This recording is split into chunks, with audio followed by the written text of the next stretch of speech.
Hey, how's it going, everybody? Boy, it's been a while. 6 months now. So that's not good. But I wanted to explain what I plan on doing with the channel going forward. I did not write anything in there. So basically what happened was I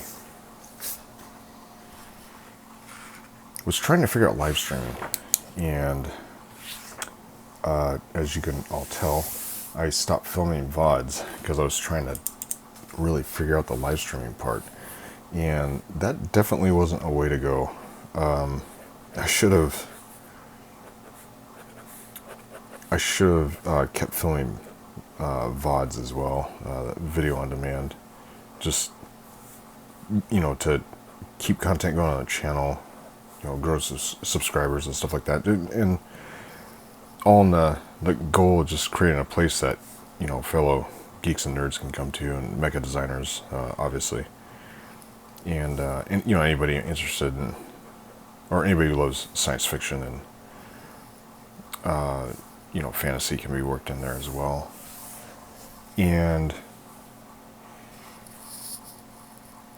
so in trying to figure out the whole live streaming side of things, what ended up happening was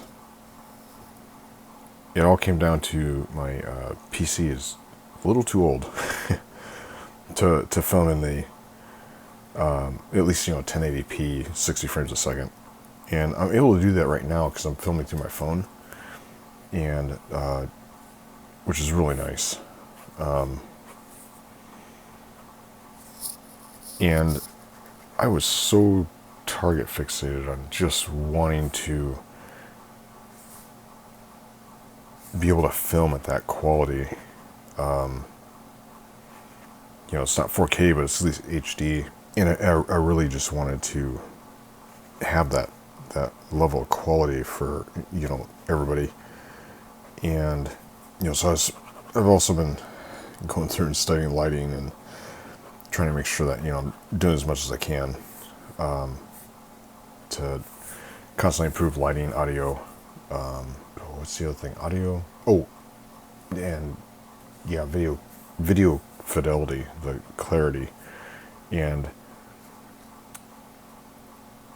yeah, that was kind of the frustrating part, because the video part of it is what I couldn't get. And so really what it came down to, because I was using some apps for the video processing part, and because I want to use Meld, and that's the streaming software I was learning on. It's pretty exciting. I like what they're doing, and so I want to learn something new, and something that was designed by streamers to help out with streaming.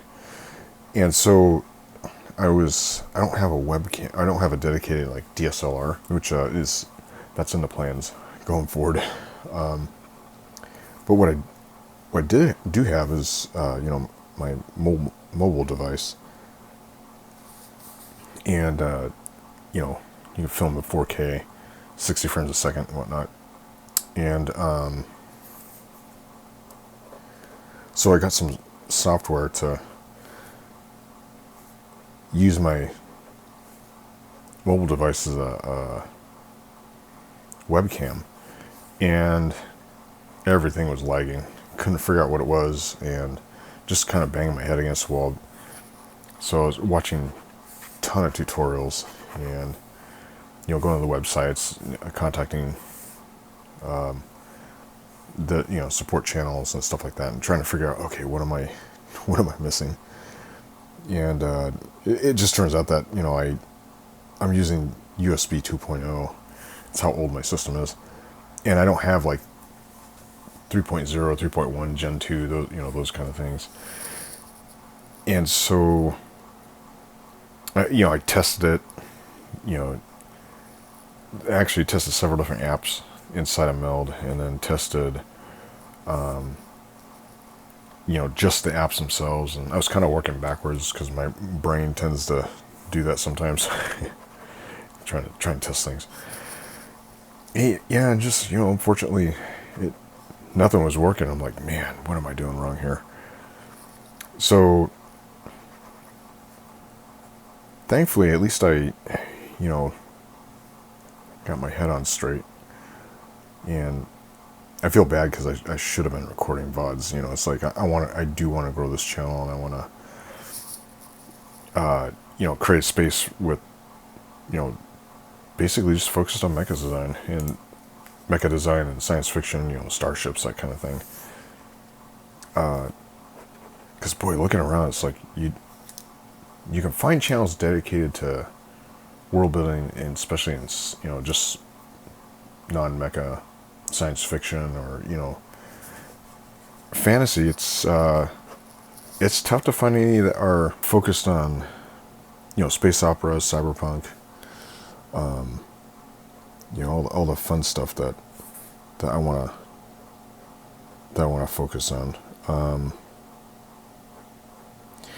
and create a space force. So yeah, it was just one of those decisions. Like I said, I got target fixated, and that term comes from,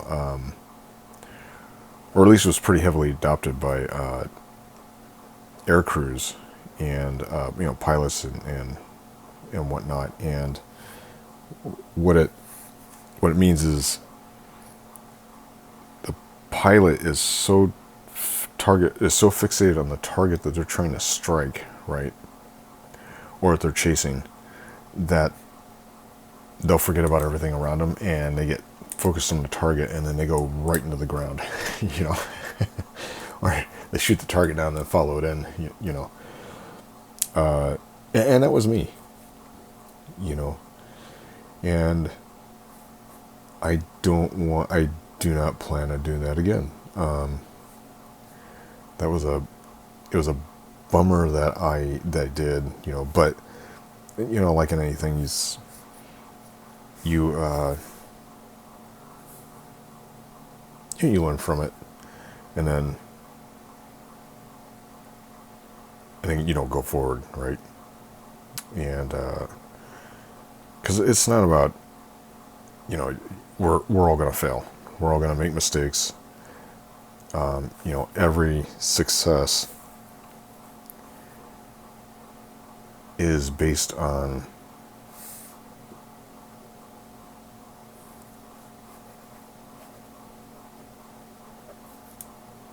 let me see how I say this.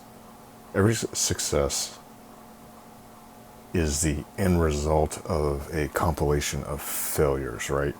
Then we don't like the term failure, but let's be fair and say it's a compilation of, or a combination of, failures, things we tried that didn't work, or things that we tried and they had a certain level of success, but it wasn't the one that we were going toward.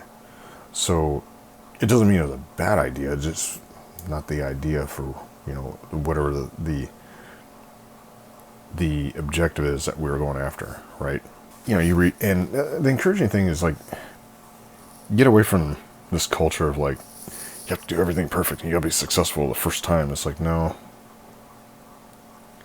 that'd be nice, but unfortunately that's kind of, it's giving everybody this false sense of what success is composed of.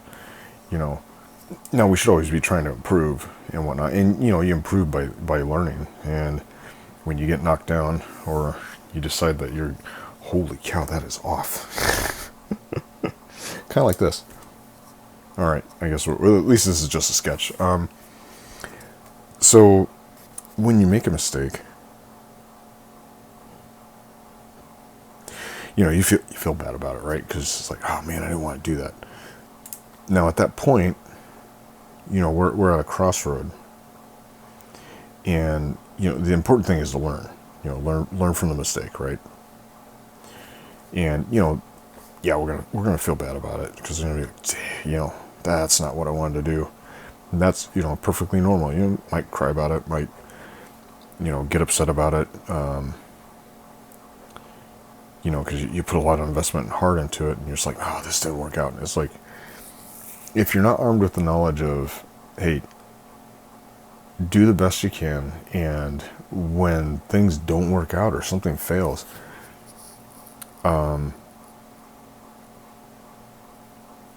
that, you know, you can choose to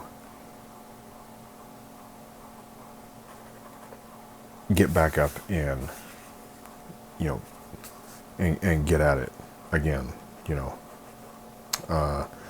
Something I think of as, like, you know, you look at SpaceX, right? They've had, and you know, you can go back and look at the first moon campaign, the first, you know, missions going to the moon.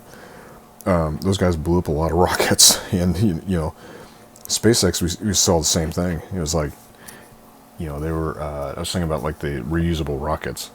That has been a pipe dream, a thing of science fiction. You know, how are we going to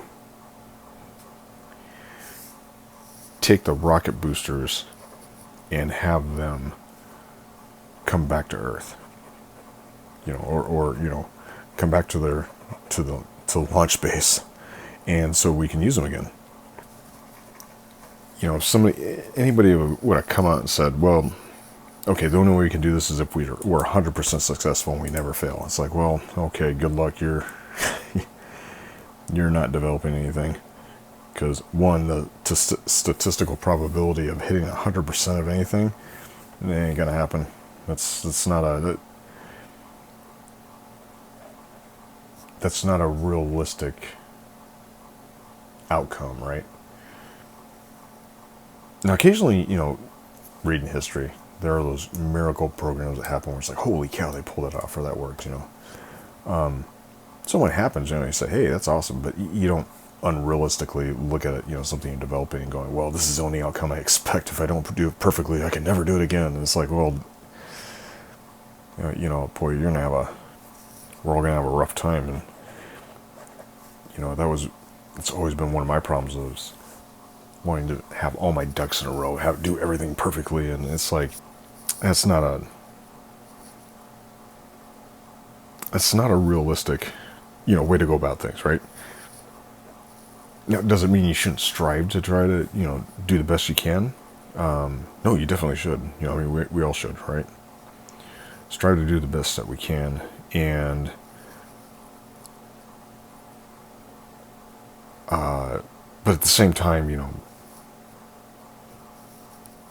recognize that it's okay to make mistakes.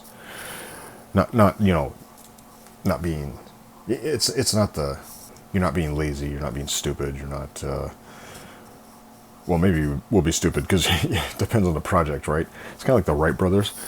I'm sure there are a lot of people who, you know, they go into that garage and they see these two brothers, and you know, probably some of their friends that they thought were crazy. And they're like, what are you guys doing? Well, we're going to take this machine and we're going to put wings on it, and then we're going to make it fly. You know, so I'm probably thinking, like, oh man, all right, well, I better start picking up flowers, because these guys are going to kill themselves. You know, you know, so does your mother know what you're doing? Sometimes doing the stupid, crazy things are, you know, necessary. Kind of getting off track, but it's, you know, if you fail at something, you're not stupid, you're not lazy, you're not wasting your time.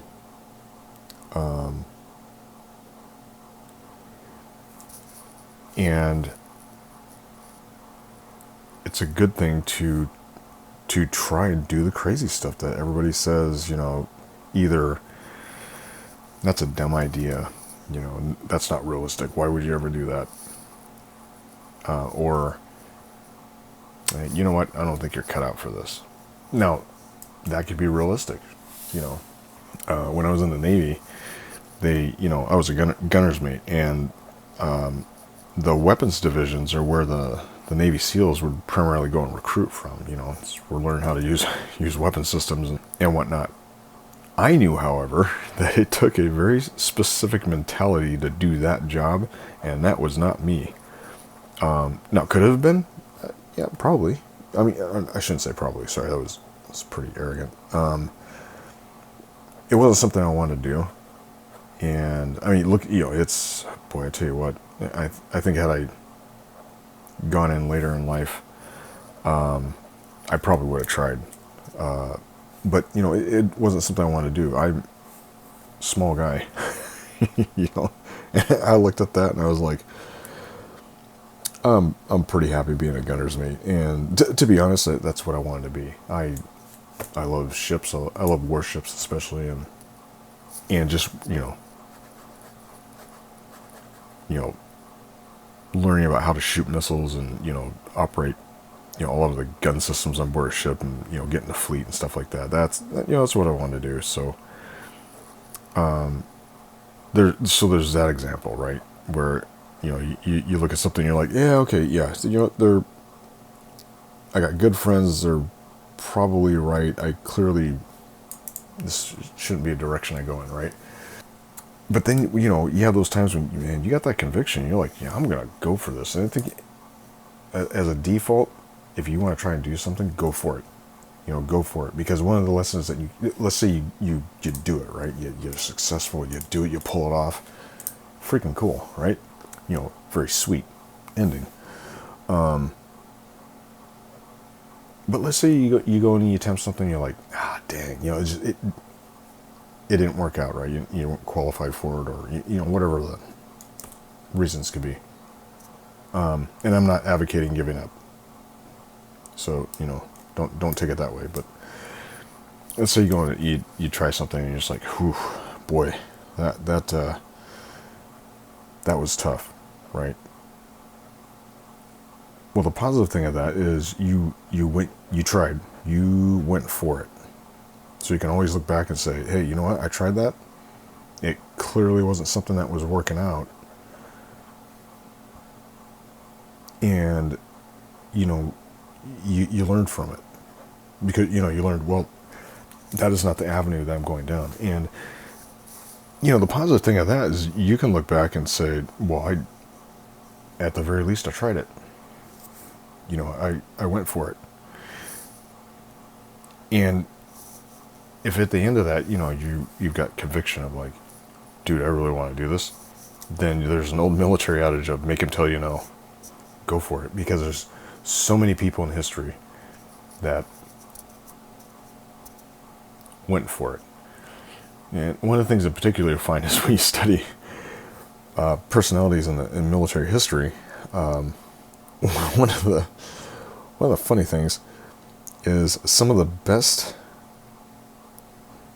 commanders, battlefield commanders and whatnot, and guys who got involved in roles as either snipers or fighter pilots or gunnery officers, where it requires very, very good eyesight. Those guys were wearing glasses in the military for the first few times they went in and tried it. The military told them, you're not cut out for this, or you're not qualified. And they basically just kind of scoffed at that notion and said, well, I hope you better get used to me being around here, because I'm not quitting. So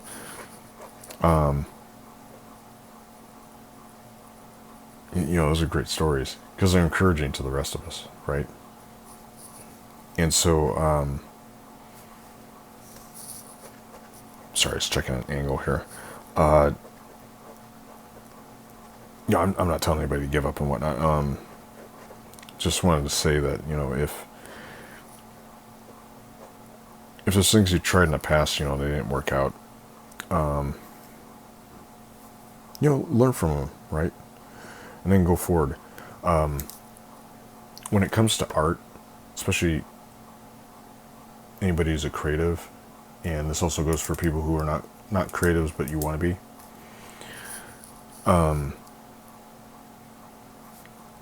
and you've got, you got a conviction about, I want to do this, don't give up. Disney was working for a small publisher, newspaper, and I believe he had a column that he was writing, or maybe it was a magazine, I can't remember, but this publisher, Disney had written I think it was It's either an article or his fictional story. I apologize, I should know the details on this. And his boss told him, he said, kid, I don't think you're a storyteller. I don't think you can do this. Which to all of us who, not current Disney, but, the classic Disney, and those amazing stories that they told, kind of laugh at that. And we're just thinking like, well, that guy had no way of knowing, but it is funny, hindsight being 2020. And, boy, that guy had no idea, right? So,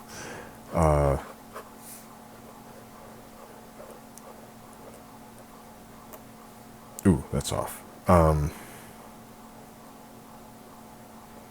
Disney was, he was understandably a little incensed by that. he, I think he learned what he could. And then, he obviously got involved in founding, Disney Studios. And later on, he went and he bought that publishing studio. And became, definitely one of the 20th century's bigger storytellers. And he had an influence on a lot of people, in particular Japanese.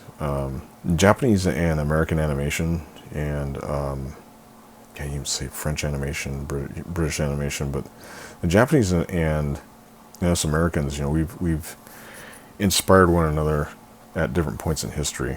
I don't know why I put that way. Oh, this is part of sketching. Just sketch it. It's going to look bad. You can fix it. You can fix it later. Which is fun to look at, like historical pictures of prototypes of machines, because you look at them and you're like, oh my gosh, that looks horrible. But yeah, so I know I was saying, like, you might look at something and go, ooh, this is not going to work out. There are those instances in life that you'll run into things like that. But when it comes to things like your creative endeavors that you want to do, don't give up on them. It's not bad to be realistic about things and go, okay, maybe I need to take a step back, or maybe I need to pause, take a breath, figure out what I need to do, right? And you're going to have, positive voices around you. You're going to have negative voices around you.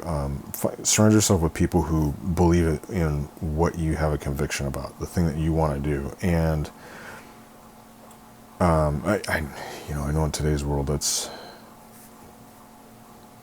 it can be tough because of all the detachment and whatnot. And be wise about who you invite into your life that you trust. That's not just a position for anybody that comes along, especially people when you're older. Because you can run into people who are older than you, and they're like, well, I have all this X life experience, therefore you should listen to me. And it's like, that position of trust within a group of people you have, nobody gets to invite themselves into that. That's an honored place, and you are only ever invited to help somebody. You can't impose that on people. Because then you question, well, what's this person's, what is this person's motivation? What,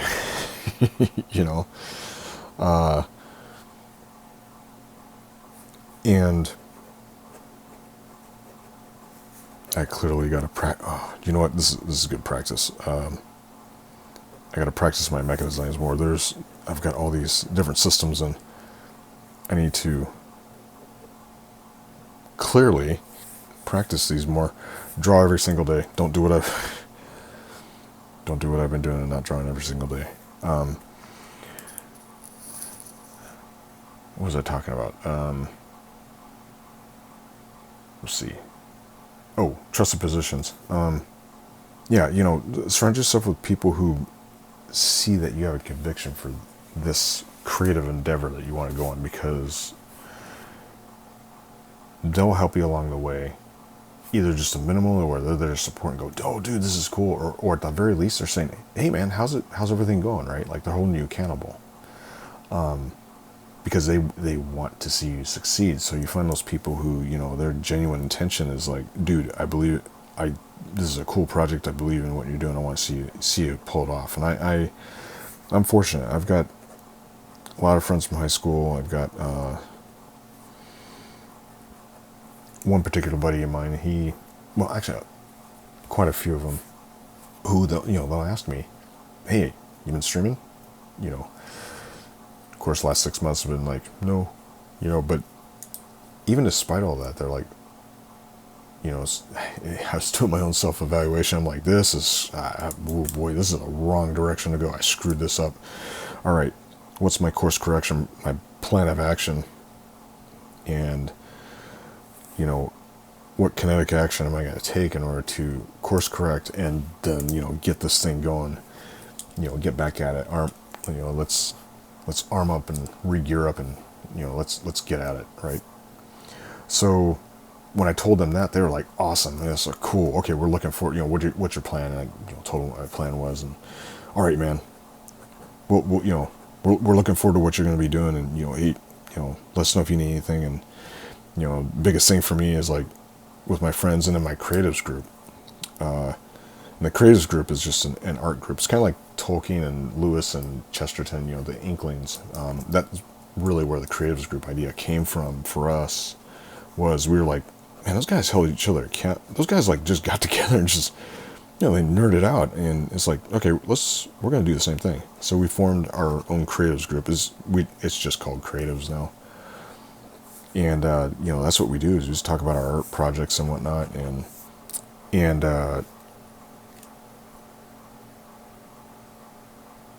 it helps us to, you know, stay focused and keep moving forward. So, sorry, I'm getting long-winded. So surround yourself with people who believe in what you're doing, who are going to encourage you. And when it comes to the negative voices, if they're a random stranger or whatnot, you know, you can just politely, you know, go, oh, hey, thanks for your input, you know, in your head, you're going, it's not anything I'm going to listen to. If it's family and friends and people who are close to you, that's where a little more diplomacy, right? I've dealt with that, you know, every creative has. And, you know, my advice would be, you know, don't get angry at them. It can be real easy to do, right? Like you're smiling, you're just thinking like, dude, if we weren't family, I'd walk away from this cover, you know. And the thing to accept is there are people who are going to believe in what you're doing, and there are people who are not going to. And the people who don't, if they're family or friends, you don't have to cause a division. You don't have to hate them. You know, don't do that. That just harms you. You know, you take the attitude of like, you know, oh, I'm going to prove all you're wrong. You know, or maybe not that, because that can get pretty arrogant, right? It's like, well, I'm going to go, this is what I want to do with my life. I made that decision, and I want to do whatever's necessary, and I'm not going to give up. I'm going to learn, I'm going to get back up, I'm going to improve and go forward. Other people have done this before me, and this is what, you know, I've got a conviction about this, and this is what I want to go do. And then, you know, you get going, right? And it's making sure I'm still in frame.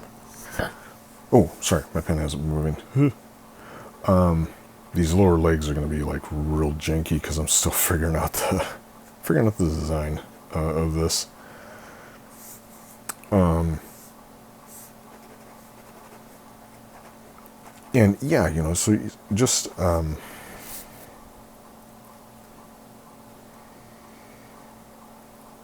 you know, you'll get family that you know, some will understand.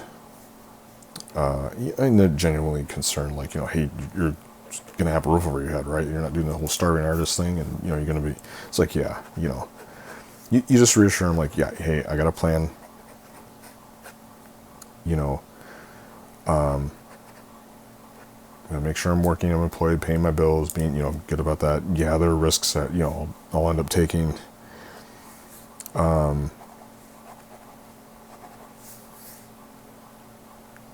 But, it's like, yeah, this is what I want to do with my life. And, like right now, I'm working for someone else. That someone else is my revenue stream in order for me to, purchase gear and stuff like that. Ooh, man, holy cow, my perspective, everything's off on this. Holy cow. Oh, well, you know what? Yeah, see? Mistakes. All right, learn from it. Because a lot of times you can get that attitude within the art community. It is nothing new, by the way. This goes all the way back to the, 1st century BC, or no, wait, I guess it'd be further back than that. Sorry. Millennia back, artists go, I can't betray my conviction to get my art done. Therefore, I'm going to torpedo my life in every single way possible because, the way I show that I'm loyal to this is I sacrifice everything. It's like, it's fine to sacrifice, but there's a wise way to go about it, and what, we want to make a living doing this, right?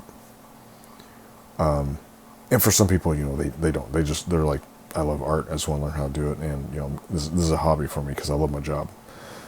And for a lot of us, it's like, my job is my revenue stream. This is what I want to do for a living. Oh my gosh, this is ugly. Okay, it's a prototype. Prototypes are often not very attractive machines. Sorry, buddy. But it's a stepping stone here. This will give me a lot of good ideas. Where was I? Oh yeah. So think of your current job. If you want to do art full time or streaming full time, it's what I want to get to. Just reconcile. Hey, it's going to take time. I'm going to invest in it. In the meantime, the job I work at, that's, it's a revenue stream for me to help me finance my studio, my creative endeavors. And I know that's going to take time, and that's perfectly fine.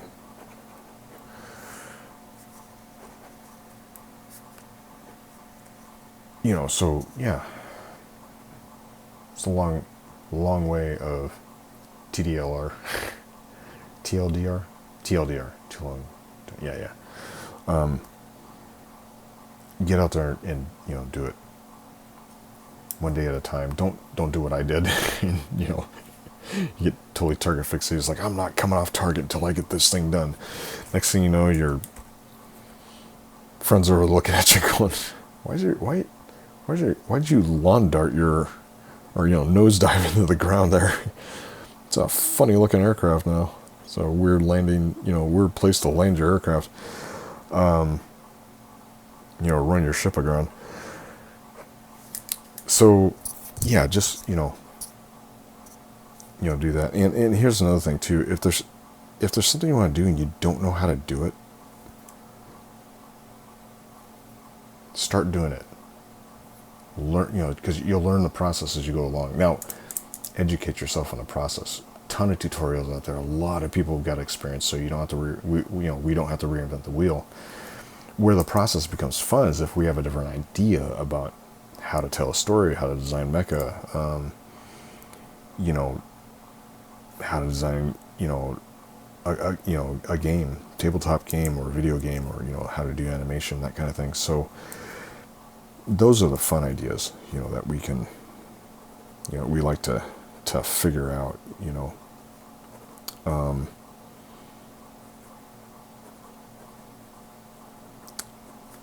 my late grandfather,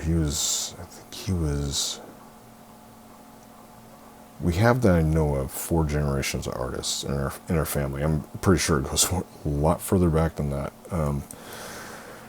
But there's 4 that we know of. And my late grandfather, I remember one day, oh gosh, he was in his late 70s, so he'd been doing art for over 50 years at that point. Professionally, I think. Yeah. And I remember he would always life draw, or you heard people call it figure construction, but life drawing. And he always has a sketch pad out when he's watching TV, and it was cool.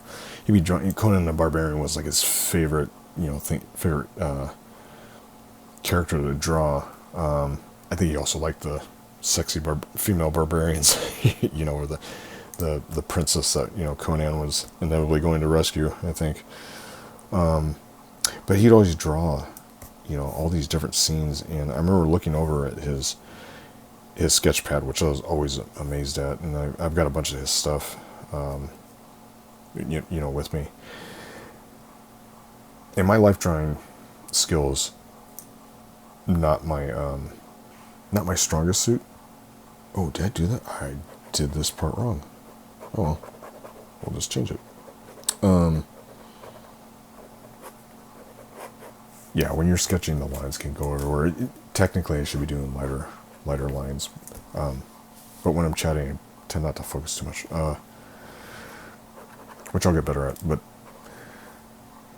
so I remember asking my grandfather, I was like, man, I got to practice my life drawing. And the old school way that was traditional, because he had taken correspondence courses, and he'd studied under people like Norman Rockwell, who was one of his instructors through his correspondence course, and all of Rockwell's friends who'd founded the school. So he had some very, very tough teachers.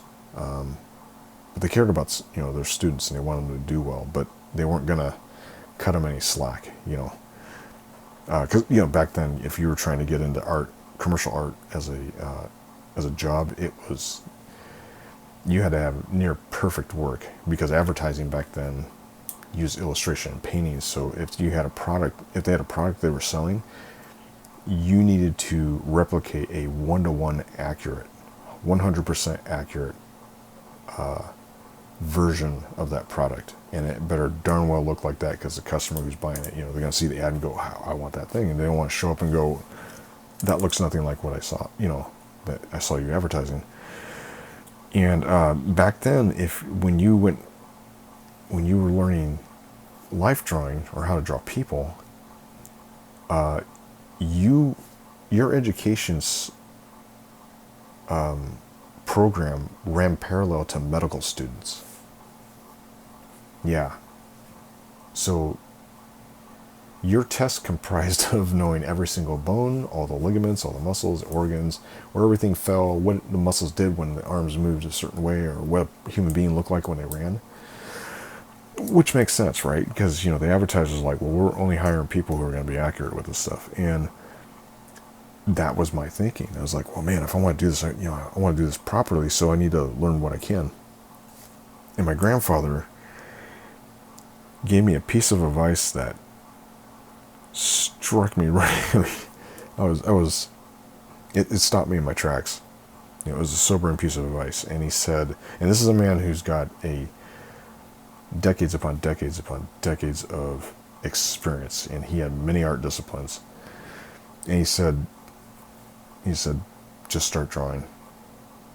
He goes, don't worry about the details. He goes, you'll learn those as you go along. He says, just start drawing people. What you see in front of you. First rule of an artist, right? Be an observer. So when I say, if there's something you want to go do, or something you got a passion about, start drawing it.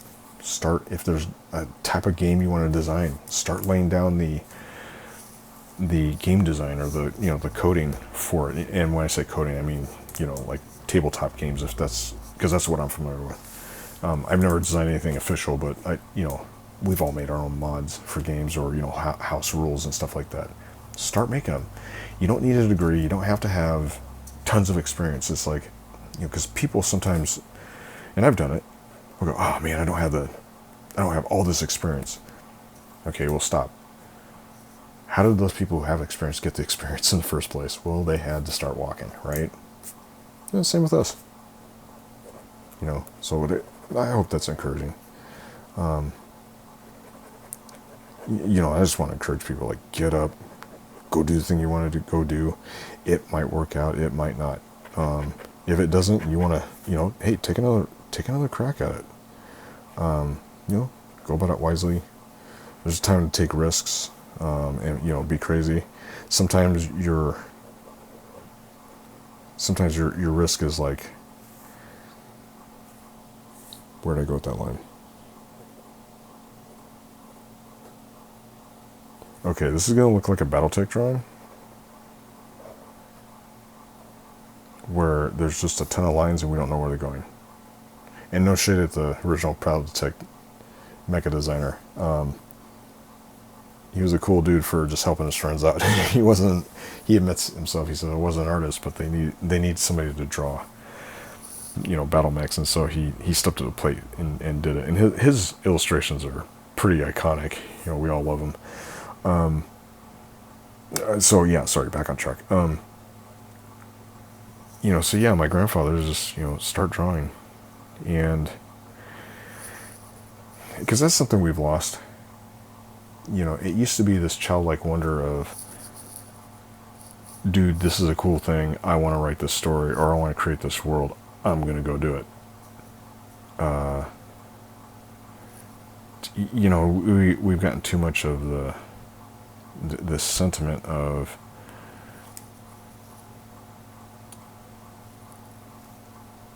negative gatekeepers, right? Because they're good gatekeepers. They're gatekeepers that, you know, that they make sure, you know, canon stays in place. They make sure that, you know, hey, if you're coming into this IP in this world to design this world, you know, there's some rules that are in place, and you know, everybody's got to follow them, right? And I know, you know, nowadays it's kind of a bad example, but we can all think of some indie stories, you know, or anime and manga. Actually, is that a good example?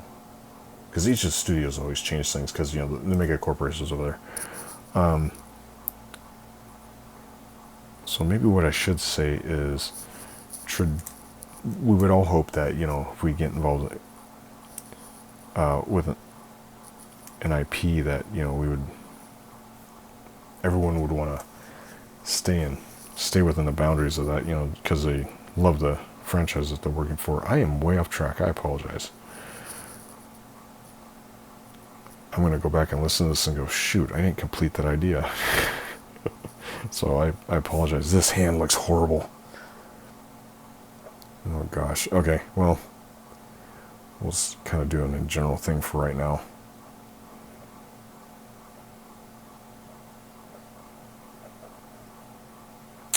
Okay, where were we? Where was I?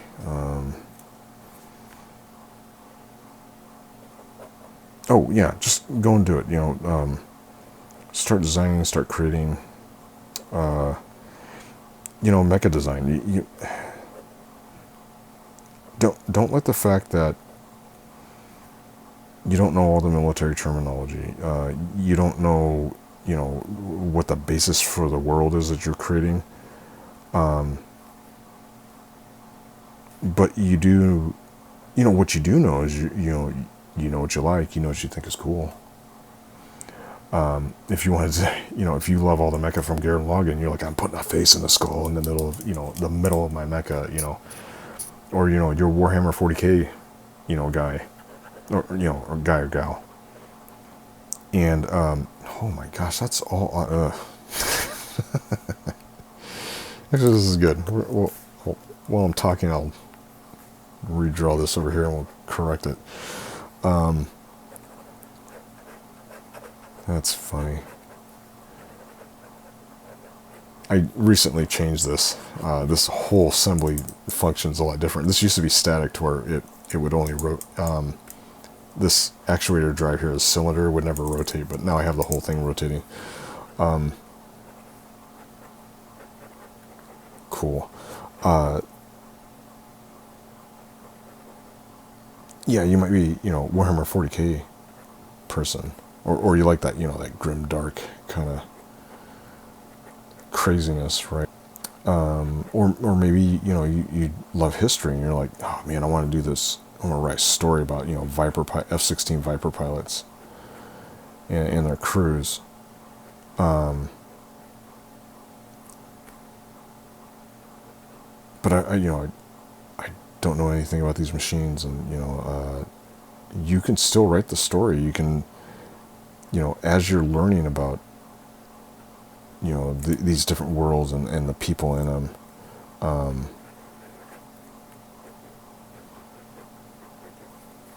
You can definitely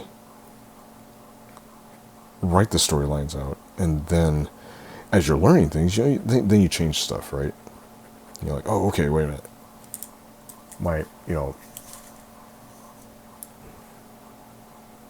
Vipers can only do these kind of maneuvers, right? And then, maybe you figure out a reason why the pilot was able to do the crazy thing they did, because then you read about it, because as you're doing your research, you read this story about a Viper pilot who did this crazy maneuver, and you're like, what the heck? And you're like, okay, cool. So crazy things can happen.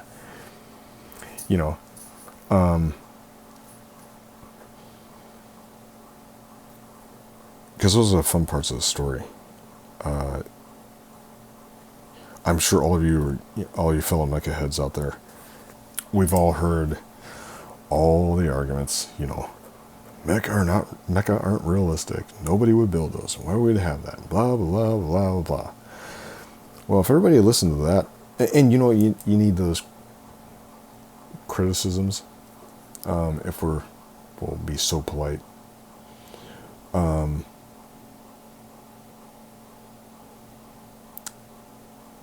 But the counter argument to that is, if everybody listened to that, none of us would be flying. Wouldn't have trains. Because at one point, you had a bunch of quote-unquote experts, who are all theorists, who said the human body cannot withstand traveling over 60 miles an hour or 45 miles an hour or something like that, right? Because they thought the steam engine, if people climb on that, you're just going to randomly explode. Or, your organs will just fail because of the velocity. Yeah, they're funny, they're stories to read. Ridiculous, because we know now. I mean, shoot, Japan's been testing their maglev, or maybe it's already in commission, but it does like 300 kilometers an hour. That sucker's fast. Actually, it relates to, other machines. If you went back to World War II, and you told tankers of that era, hey, by the way, by the time you hit the 1980s, just 40 years after this war, or 35 years after this war's done, you're going to have these universal tanks that are going to do everything that a medium, a light, and a heavy can do. And in fact, they're going to have the firepower of a super heavy.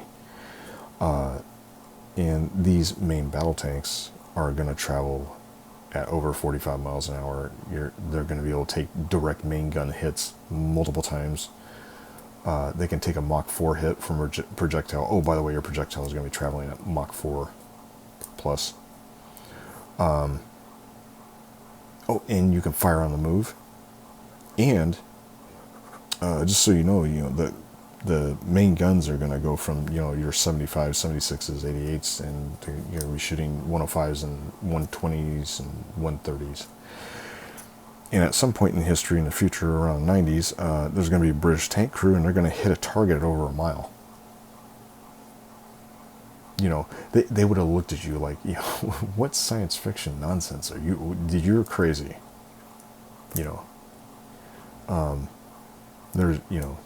There's no way. I heard a great example. I think it was a fat electrician. Was it a fat electrician? I can't remember who it was, but they were giving an example of,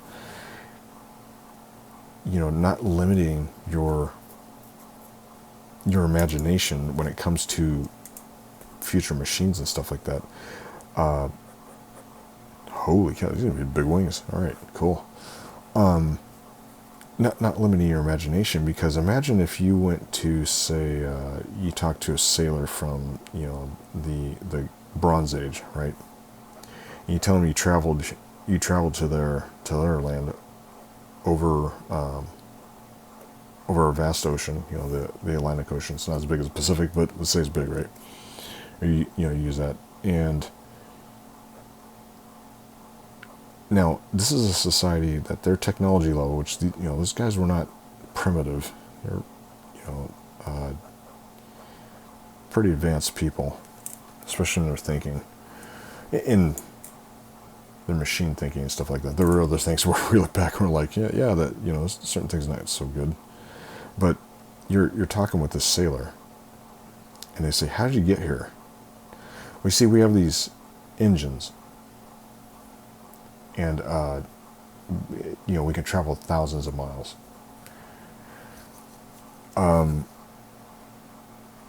Just saying that, they're going to think you're crazy. And here's an interesting thing, right? You'd have to explain what a propeller is. They have no idea what that is. It doesn't exist. Right? So this simple machine that we have, that it just rotates under the water and then propels a ship. To them, that's science fiction. Something as simple as that. Walking armored machine. Oh, that's crazy. Maybe. I don't think so. We built crazier things. Just look at what tanks are doing now, how big ships are. I mean, good Lord, a 100,000 plus ton warship.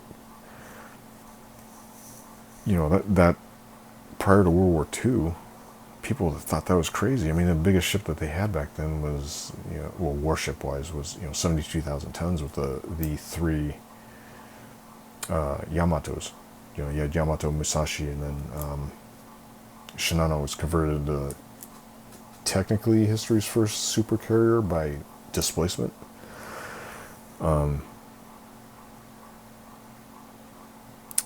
So if you have these crazy wild ideas,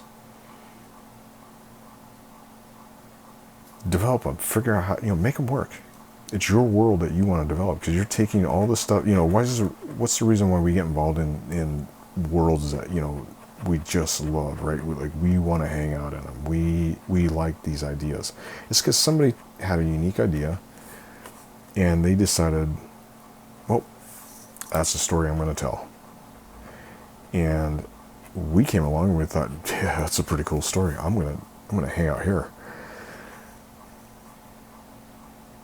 They didn't listen to all the naysayers who said, that's not how you tell a fantasy story. That isn't science fiction. Maybe there's some truth to it, but they told the story they wanted to tell. If the critics if people who are uber critical saying you can't do that in this, in this X genre, if everybody listened, they should go out and create their own story and compete. But if every creator listened to people who had some sort of negative thing to say about, what it was they were creating, we wouldn't have had the wardrobe into Narnia. We wouldn't have, the Red Book chronicling, this journey of discovering this ring and having to destroy it. Lord of the Rings.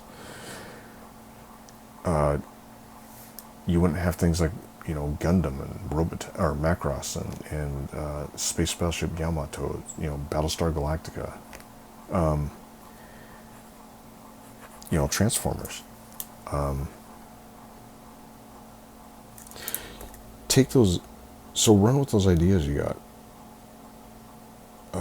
And for those of you who haven't studied it, they call them the godfathers or the forefathers or of modern fantasy, Tolkien and Lewis. Purple ink in my hand. What we think of as elves and dwarves and whatnot was not the norm back then. In fact, the idea of taking all these different fantasy elements and integrating them into one seamless lived-in universe or world. That was unheard of. It's not like today. You didn't do stuff like that. It was one-shot stories. Now those stories might be an epic like the Odyssey or the Iliad, where they're very grand, right? You are going on. Here's a 600-page book. You're going on an adventure. You had some serialized stuff, but for the most part, you didn't have this one universe to just go dive into. I mean, we're very fortunate, right? So Tolkien took all of the things he loved in fantasy, and he put them into a world, and then he built a world out of that. He gave it a foundation, a history, right? It's the same thing with the stuff that we're doing.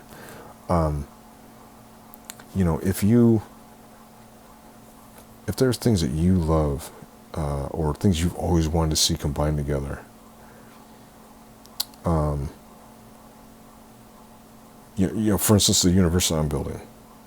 Oh, sorry, I didn't finish my sentence. Put them together. Put them in the universe. Don't listen to people that say you can't have dragons and fighter aircraft and, knights with steam-powered horses. Yeah? Really? You ever studied the beginning of World War I? Because that looked an awful lot. There weren't dragons, but, well, I guess the tanks you could say were dragons. Crawling along, belching steam and fire. And then you had men on cavalry horseback. You had, aircraft. These really brave men climbing these machines that they didn't call aircraft. They just called them a machine. And it was suicidal to go up in those things because there was no way out. If your plane caught on fire or your wings got blown off, or shot off, or came off, because nobody's really sure about the exact way to build these aircraft. No, you're going down with the aircraft. But it was, you had this collision of like old chivalry with the new machines, right? And combined with the old beasts of war, which kind of sounds terrible to call a horse that, but. And you had war dogs and things like that, and it was all this stuff combined together. It's like, if there are elements that you want to put into a story, and you're like, I want to tell a space opera that has magic, or I want to, like Shadowrun, it's cyberpunk, it's magic, it's modern day. Put them together, do it, and you don't have to explain everything. People look at it and go, "How does that magic work?" And you're like, haven't figured it out yet, but here are the rules for it, right? You have rules in place. It's like, it's like when you have, take like Star Wars, as an example, you have lightsabers. The same thing with Gundam, right? You got the beam sabers. Could those work? Maybe someday in the future they will. You have a lot of people go, oh, we can't do that. And it's like, yeah, well, they said that nobody predicted tanks. Leonardo da Vinci did because he was forward thinking. But not, what we have today. Certainly not aircraft that, take the SR-71. Oh yeah, we can go from New York to LA in 15 minutes, or what was it, 15 minutes, 20 minutes? Oh, maybe I'm thinking high orbit. Anyways, it was really, really fast. I think it was an hour or something. I'll have to look it up, sorry. But, having aircraft go that fast. So, put those ideas in, write about them, expand on them, develop them. It's your world, make it work. I'll give you another example. Cyberpunk 2077, that's traditional classic cyberpunk or post-cyberpunk, like Blade Runner and whatnot. Now, we live in a cyberpunk world. It's just our integrated man-machine interfaces or human-machine interfaces. They're digital, because cyberpunk, what was the cool thing about that? No matter what you were watching, was anime or live-action movies or, whatnot. It was like somebody needed a map, they just they thought about it, called up a map. They needed to look up a database about, this thing that they didn't know about because they needed that information right then, they could look it up. We're doing the exact same thing on all of our mobile devices, our phones, our watches, all of this cyberspace digital integrated tools that we have. Now of course you got AI coming online, and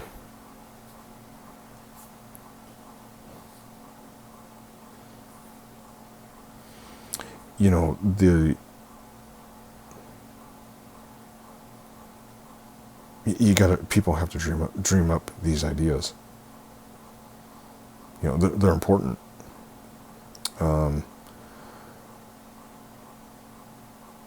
Because not only are you telling stories that might have a cool lesson to them, but you're inspiring people to want to go out and actually make it happen.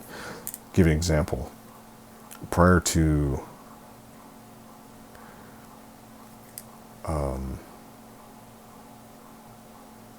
the digital era, Star Trek comes out. And you hear NASA engineers talk about this. That foot's wrong. What did I do? Oh no. Okay, you know what? We're just going to fix it. Because this is a sketch. And this is what we do. Have fun when you're drawing, by the way. I have all sorts of sound effects and stuff going off in my head.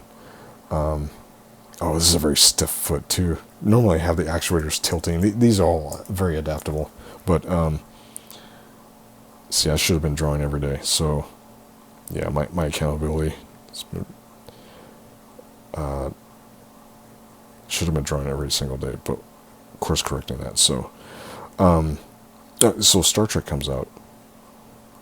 And the cool thing is there were interviews with NASA engineers. And they said what inspired them to go in is they were a little boy, a little girl, and they're watching Star Trek. And they were like, that is the coolest thing ever. I want to go learn how to get into the sciences or engineering because I want to go make that thing happen. Now, in syndication watching, when I was little, Star Trek was in syndication. So, they had, if you watch the original series, they had these, what looked like 3.5 inch discs, right? And they hold data, and they put them into the computer systems, and they can, recall that data. Then you get to the 90s, and lo and behold, that's a reality. And, the coolest thing was, when personal computers personal computers came around in the 80s, but about early mid 80s, yeah, because there's old Commodore 64s, the 128s. Texas Instruments was another company. They make mostly calculators now, but and holy cow, this looks so ugly. Sorry. I promise this will get much better looking later on.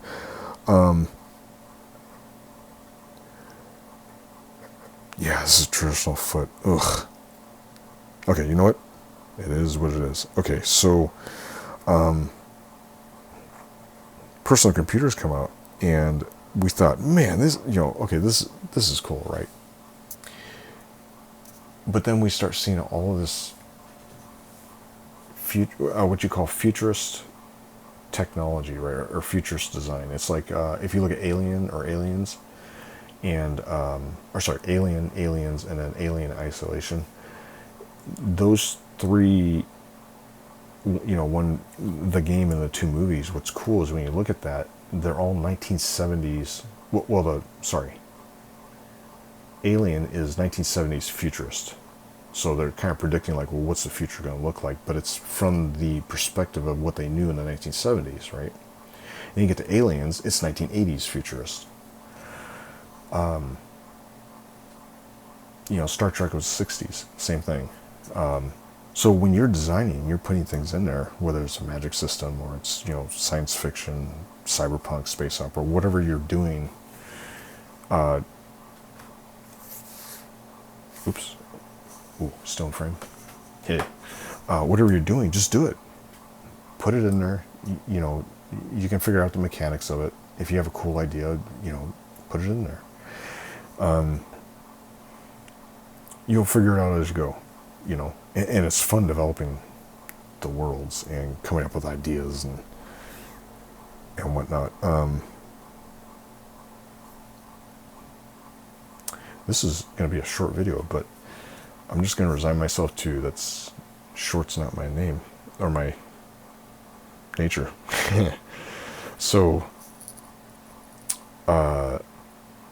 going back to my plan going forward. So the plan going forward is going to be to get 50 subscribers. I'm going to film using my mobile device because it's what I got, and it films pretty beautifully. I apologize if anything's bleached out on the corners here. Another thing I'll be doing is equipment upgrades, because my ring lights that I had, a bummer with that is the USB ports on them overheat something fierce, and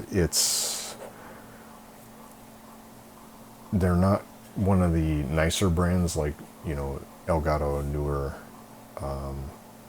I forget some of the other names out there. They're you know, good equipment where they're actually designed to handle the thermal energy load on the USB ports. And I don't have any, you guys, you know, where you plug everything into. Words are hard. So I'm not using those. So what I'm using are 60 watt LED bulbs in 2 desk lamps I've got. And, you know, backed them up and did what I could to, you know, light this as best I could, hopefully not have too many shadows. Oh, sorry, I'm trying to make sure I gotta keep drawing. Sorry, it'd be kind of boring to have my hands going like this. But, yeah, so hit, actually here, this will help out. So I wrote it down. So get 50 subscribers, monetize the channel, and then once I hit 50 subscribers, I can live stream from my phone. So I can do that, you know, and have a decent camera at it. Unfortunately, I won't have access to any of my other equipment. That was the other thing I forgot to mention. I bought this whole desk mounting system, which I talked about before, and then I've got additional mounting arms. I've got I picked up a 5-fine mic that I really like. It sounds great. Unfortunately, my PC it lags up, you know, and the audio sounds bad. The video, you know, again, I don't have the USB ports in order to have the data throughput for high definition video, and I do not want to film like it's, you know, 06 or, you know, the 2010s. So yeah, and then I want to monetize the channel, or, you know, whatever requirements I got to meet, you know, monetize the channel, and then as I'm going along, I'll do equipment upgrades. Like, was it Prime? It's Prime Day, which I've never actually shopped on Prime Day. And I'm picking up, I'm going to order 2 key lights, which are basically, they're not the ring lights, but they're like it's almost like a light table, but for, they just have a nice, dispersion of light. And, from what I've been hearing, they're really good for drawing. But you know, I want to try them out because I've tried the ring lights. They didn't look bad, so I thought, well, I'll try key lights and see what they look like. And then I'm ordering a Steam Deck so I can hook my mic up to that with XLR cables. And then a buddy of mine is trying to get a hold of a PC that a colleague has is selling, which would be a big upgrade for me. Because, you know, this computer's been pretty faithful. We're actually surprised that it's still running, and we think it's running because it's probably a ghost at this point. Very cyberpunk. And then, so yeah, so the other part of my plan, I should probably shade this in. We'll just do some, like,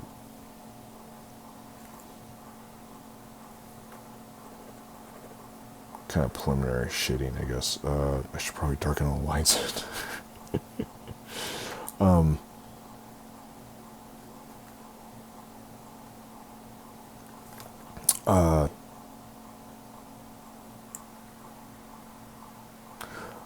So with the channel, the other thing is, what kind of vibe do I want to create? What's the atmosphere, the mood that I'd like to have on the channel? And I was thinking about this, and I was talking to some of my coworkers about it. They've been incredibly patient with me, because several of them follow the channel. And they're like, hey, you getting anything up? I'm like, yeah. And then I'm running all these, problems and troubles. It's just, and admittedly, not doing as hard a work as I should be doing to get things up. I was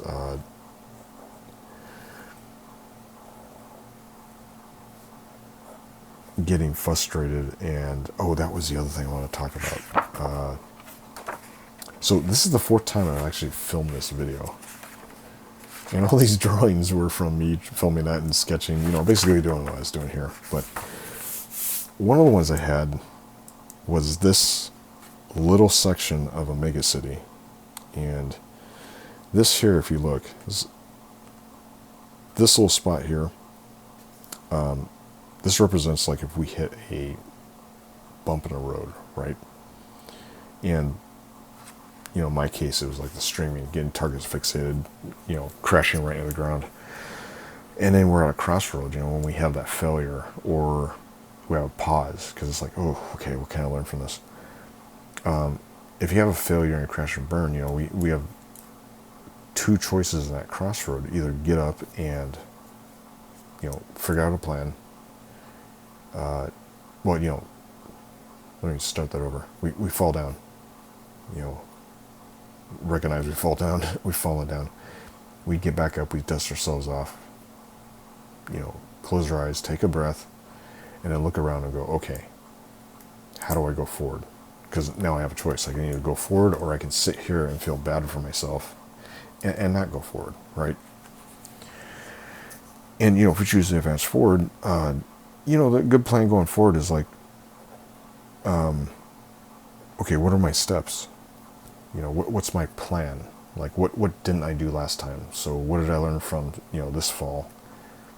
And what do I do to not repeat that, right? Or, the next time that does happen, I can recognize before it's happening, so I can avoid it.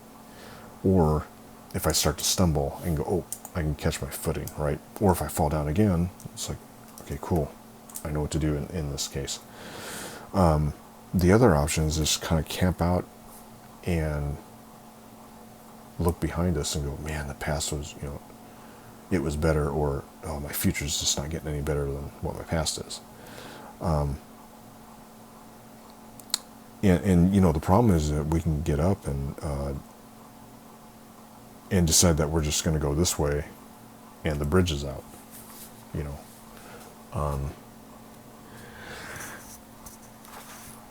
and even if you hit a bridge out, again, you stand up and you go, I got 2 choices. I can either look at this and go, that's impossible to cross, or I can decide to build a bridge this way. Learn from this, go this way, just like here.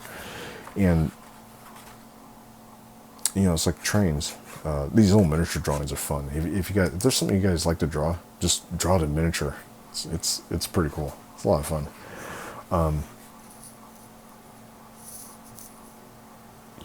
You take trains and you're connecting all these cars to them, right? And eventually your train gets longer and longer, and it's kind of like going through life. You pick up all these lessons, and now you got more resources to draw on. It's not just you as the little locomotive, little engine that could just kind of, chugging along, and you don't have any resources behind you because, you're still learning, right? And then as you go through life, we learn these things, and next thing you know, you're a Shinkansen, you're a bullet train just blasting on by, and, next thing you know, you're a maglev, and you're just, hauling, it's, unbelievable speeds, like Spaceballs, you know, they've gone plaid.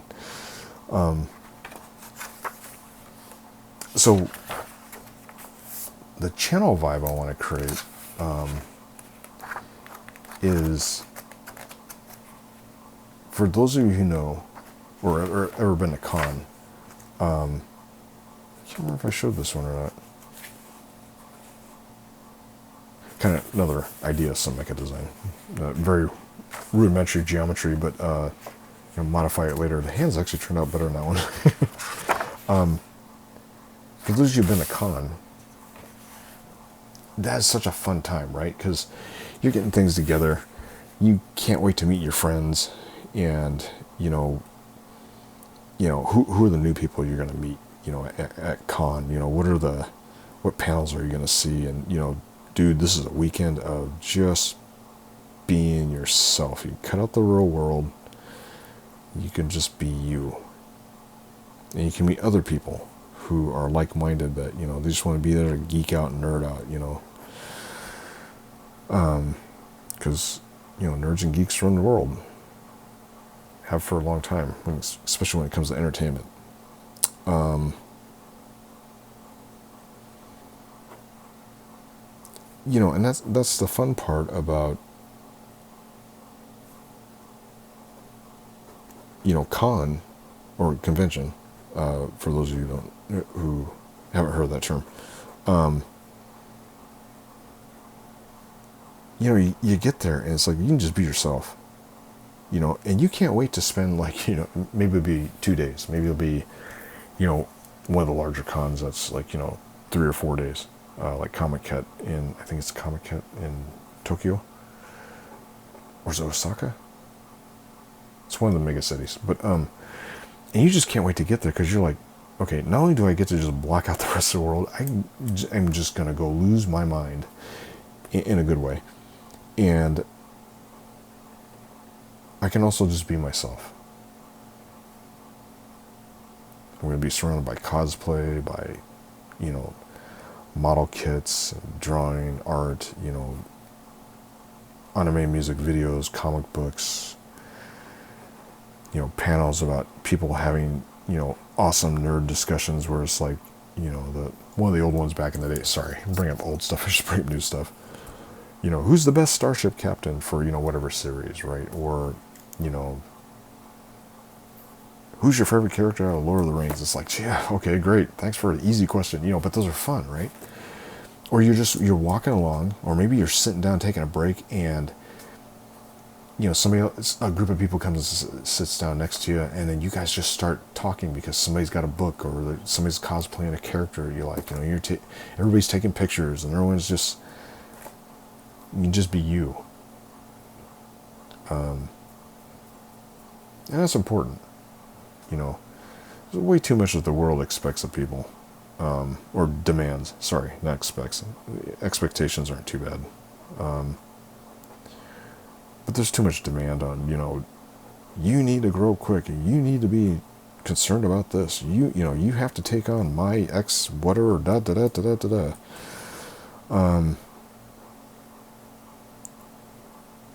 You know, here's something to keep in mind, is that the reality is you need artists. And, you know, to create those stories, create the escapism, because this decompression is important. You take a break. The world's going to keep going on the way it is. All the tragedies, all the terrible things in the world, all the good things, all the fun stuff, you know, we don't want to miss the fun stuff. But the world's going to keep going. It's 24/7. It doesn't stop. What can stop, you know, in a negative way, is us. You know, and we got to take care of ourselves. You know, the world will sit there, and it's tough right now. I'm not gonna lie about that. But you get the world out there, and there's, you know, you need to do this, earn this X amount of money, have all these material things. You know, the people I respected the most, the richest people I ever knew. I'm going to be biased here, talk about my grandparents. My late grandparents were never millionaires. They're all They were well educated, had a wealth of experience, and had been through some pretty horrible things. My late grandparents on my mom's side, they went through the internment camps, and that was their history. I didn't go through it. Nobody living today, and any of the from Gen X on, none of us were there. It's our shared American history, but just learn from it, and not repeat it. But my both sets of my grandparents, they've been through some pretty tough times. They were content and they were happy with what they were doing. My Grandpa K, or Grandpa K was, K stood for Kawamoto. They were my mom's, she's Sensei, third generation American, Japanese descent. And my grandfather was university educated, and but he enjoyed. He loved his kids, he loved his family. They had 6 kids. He had his gardens. He was a carpenter. He'd worked in the construction for a long time. He loved growing things. He loved making things.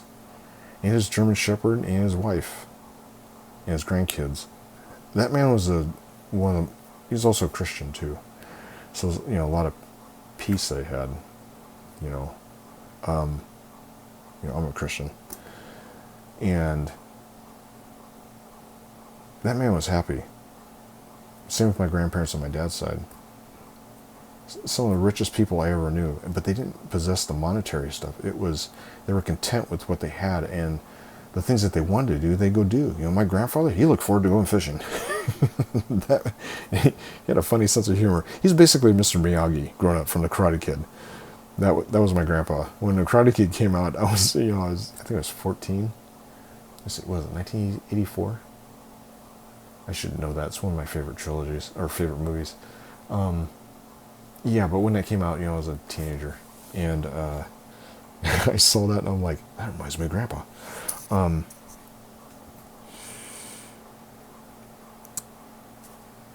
But yeah, they were. The world today is like all these demands. You need to have this. You got to do that. You got to go to college. You got to get this university degree. You better figure it out. And you better fly at night. Mock, brain aneurysm. Slow down. If you don't have, and I don't mean that in a bad way. Like, if you want to go fast, man. I get it. When I was young, I still like to drive fast. I don't drive like I used to when I was younger.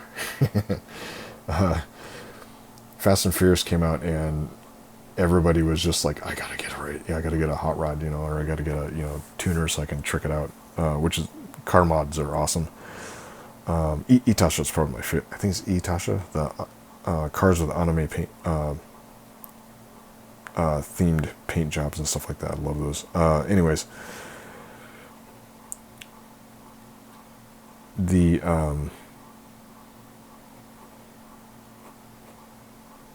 the world says, you got to have this all figured out right now. I don't know why that would be that high off the ground. That's kind of weird. Anyways, you don't. The ridiculously stupid pressure that they put on high school students to, it's probably middle school by now. I don't have kids. I'm single. You need to have your whole college career figured out, before you leave here.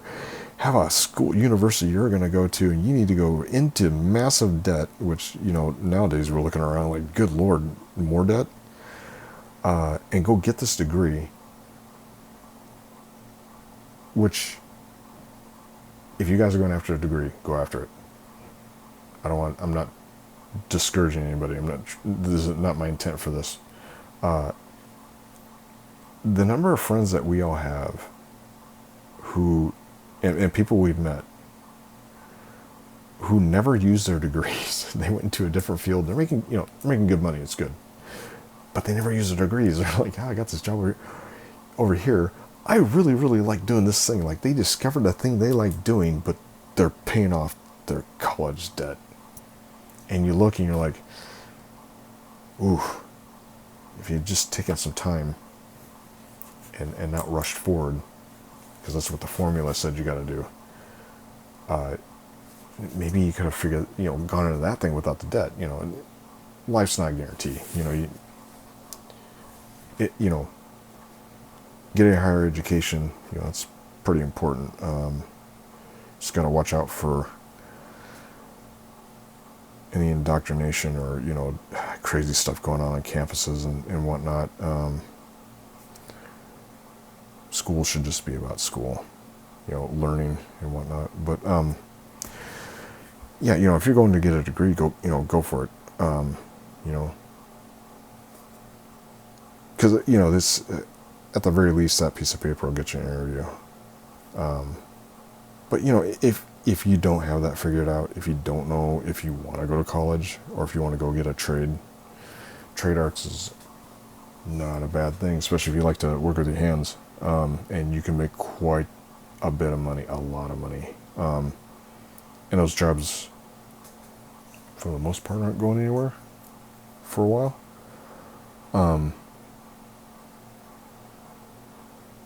I guess I should finish up this weird looking tanker. I don't know what this thing does, but it's kind of cool. It must be like a pretty heavy load if it's on a train car like this, disturbing that weight. Yeah, if you don't have that figured out, don't panic. Because in your journey, in your process of wisely trying to figure out what you want to do, because, a lot of college degrees they're too expensive. I don't buy that colleges have gotten more expensive when the board of trustees and the deans are making the amount of money that they're making.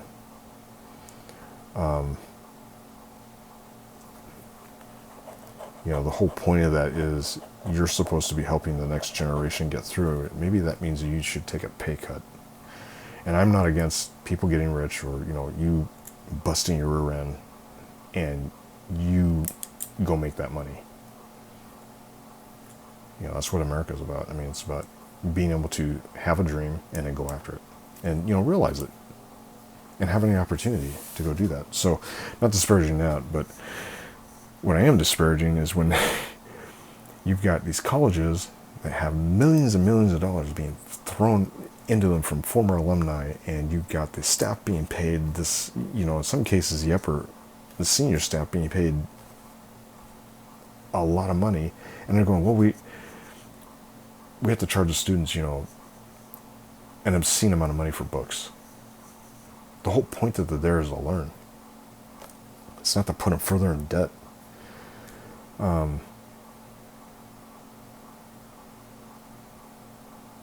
It's supposed to be about education moving forward, and universities have always cost money, but today it's to the point of obscenity. It's gotten to the point of being unethical. There's, I don't know if the Japanese corporations are like this, but it used to be that, I know in the 80s, if a Japanese corporation was running into money troubles, the first people to take a pay cut before they fired anybody was the senior staff, the CEOs, and the corporate officers. They took the hit first. That appeals to me as, a veteran, as a Christian. It's like, yeah, now, do we always do that perfectly, as people? No, we all have our selfish moments. I mean, let's be real,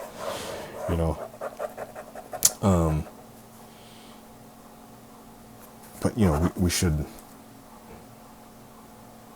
be taking care of our, helping our students along, because that's the next generation. But, sorry, what time is it now? Oh, it's 4 a.m. Huh. Okay. Back on track. It's kind of sneak peek, we'll be able to talk about a bunch of stuff. But yeah, I got to make sure I, keep it on sci-fi and stuff like that too, for the most part. But or connect it to science fiction. So yeah, the vibe I want to create is like that excitement of going to a convention, of having fun, of just being yourself. I don't know exactly how that'll work out, but I love conventions. I haven't been to one in a long, long time. A lot of it comes down to money. My go for illness, I get sick a lot. I don't try not to complain about it. Just adapt around it, do what you can. It's made keeping employment kind of hard. And that's, just comes with the territory. But you keep working, do the best you can. I mean, positive side, I've got a long train of job experiences, so that's kind of cool. Makes interesting life story. But so that's why I want to make my artwork work, and I want to put in the hard work, do what I can, change a lot. There's a lot about my habits I need to change, and I'll get into that in later videos about why I develop some bad habits. But yeah, so that feeling going to con is a lot of fun. For people who can't go to a convention, I hope I can create that here. It'll be fun. Some of the very focused topics, I want to make it feel like a panel, especially the live stream. Just having Q&A, going back and forth, having fun. We'll all have to deal with the trolls. At that point, we'll form a raid party and take them down. So speaking of the subject matter and whatnot, hold on, I gotta grab another book here. Where did I put that book? Aha. I want to order more of these journals. These are really nice. I had a very, very limited budget. Otherwise, I would have ordered some of these during the Prime days. But it's with the Prime days, it's like a couple bucks off of what you'd normally pay for the journals. So I'm like, that's not bad. It doesn't change too much. So I had a whole list in here of stuff. I thought I had it marked.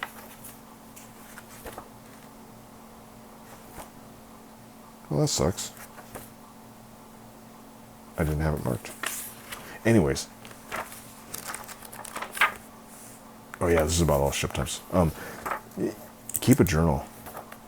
Write down all your ideas. Because then you can go back to them. And unfortunately, these were organized notes, and I can't find the thing I was looking for. So,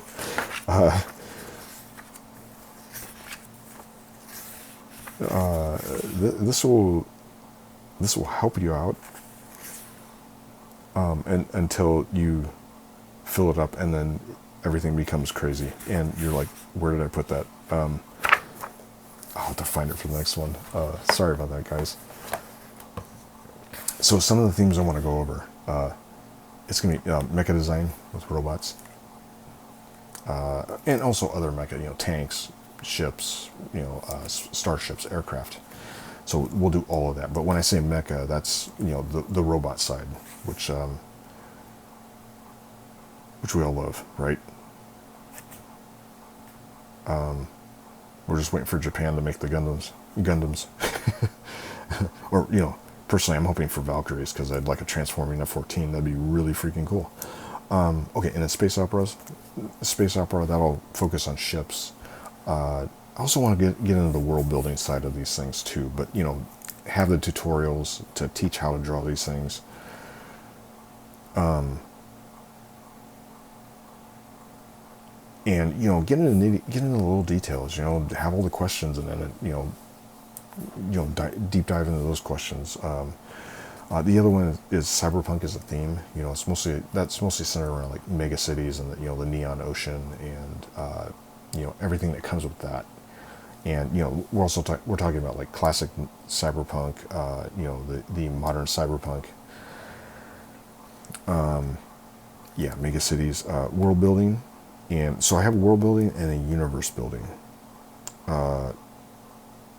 The word universe, has a double meaning, right? Like right now I say, what universe are you getting involved in? Do you want to go into, is it the Star Trek universe, the Star Wars, or in this case, like, is it the the Rippaverse? Is it Macross? Is it Cyberpunk 2077? And I separated these two because I was just, this is for me personally. I thought world building, that's, it's a single world that you're building, and then the universe around that, you could define as, okay, the games, whether it's video games, the digital side, is it traditional analog tabletop games, is it books, is it novels, visual novels, manga, anime, that kind of thing. And then story writing, which is the arc line. In other words, chrono line, which is your history. So this is part of the world building stuff. Penmanship's another one. I've had people ask about this in the past, and this is, I'll be sitting down drawing somewhere, or writing in my journal, and then somebody's asked me about my, handwriting or penmanship, and that's something I think it'd be fun to do, because like it's an art discipline, because like your art, how you draw, how you write, how you 3D sculpt something. Penmanship is it's your own individual personal style. There's print, there's cursive, and then there's all sorts of different styles, or fonts, whatever you want to call it, slash scripts that would be yours. When you write, people can look at that and go, oh, that's your handwriting. Also our signatures, how we sign our names and stuff like that. There's a lot of really cool ways to do that. The Japanese and Chinese have a, family, their clan, or family name, which is a stamp, they, hit it, it's a little square you see. And then essays, an essay basically would be taking a particular topic and deep diving into it. For instance, how would Mecha work on an actual battlefield? What would certain, cyberspace technologies look like in the future? How would they help, say in the in the mega cities, and whatnot? What would you just pick any number of topics? What if magic was treated more like science, right? Like it's still magic, but what if it was looked at and viewed as like a science, that kind of thing. But all these different things, and yeah, so that's the stuff I want to do there. And then also I have a content creation list. There's a daily list of things I want to do. So one of the habits I got to change, and I'm working on, is making sure that I'm drawing and writing every single day, and then I'm working on my own world building and the universe. I gotta come up with another word, but for now, for lack of a better term, universe building for right now. And because I do have a tabletop game, I have obviously a manga that I want to do, which I got a lot to learn about that. And then I want to have writing, the writing side as well.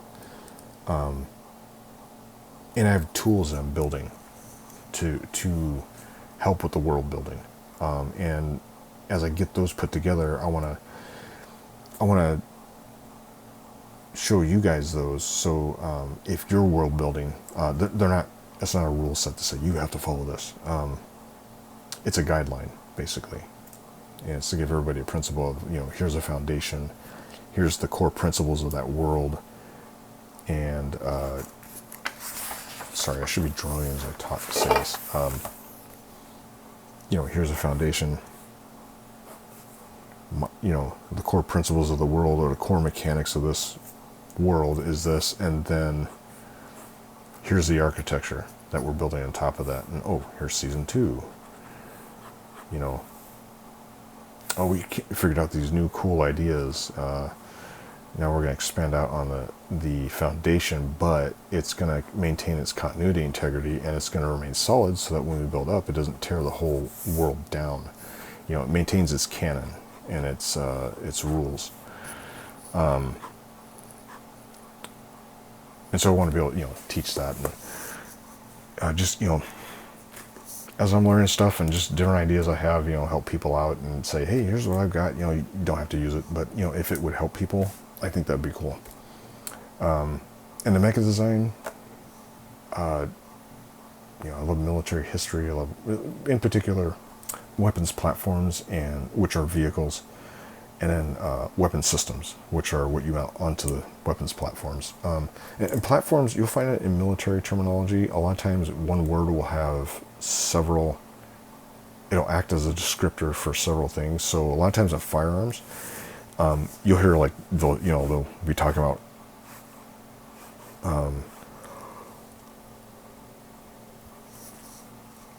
different weapon systems, and they'll say this rifle or this carbine or this pistol, this is a this is a very stable platform, and you can mount a lot of optics and equipment onto it. So you'll hear stuff like that. Or, you know, gun, you know, gun has multiple different meanings, so which can be confusing, but, you know, I'll go through and explain those things as I can, you know, from my gunner's mate experience, and just, you know, things from history. And, you know, as we go along, you know, I hope veterans and other history, you know, enthusiasts will join, and then they can, you know, give their input, and then we can get things course corrected too, you know, if we get anything that's off. But yeah, that's the long and the short of it. And sorry I wasn't moving my hands and drawing as much. Get tired. I'll work on that and get better at it. But yeah, just wanted to catch everybody up, and sorry it wasn't one subject matter. I should have gone back to this and shaded it in. I'm going to film another video, and what I'll do is we'll color this in and continue on from there. But yeah, so just in closing to this video, I just want to say, you know, there'll be more videos coming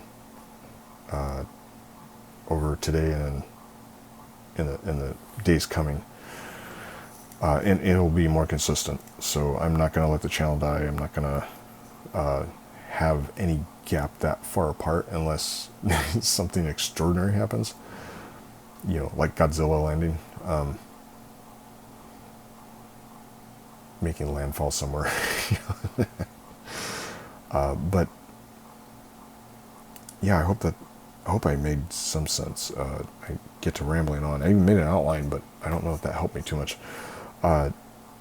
So yeah, I you know, again, apologize for not being consistent with the videos on demand and for getting this out. And thankfully, this fourth take was successful. And yeah, and, you know, keep creating, guys. Don't give up. And it's okay to escape into worlds and to just nerd out and geek out about that. You know, again, the world's gonna keep going the way it is.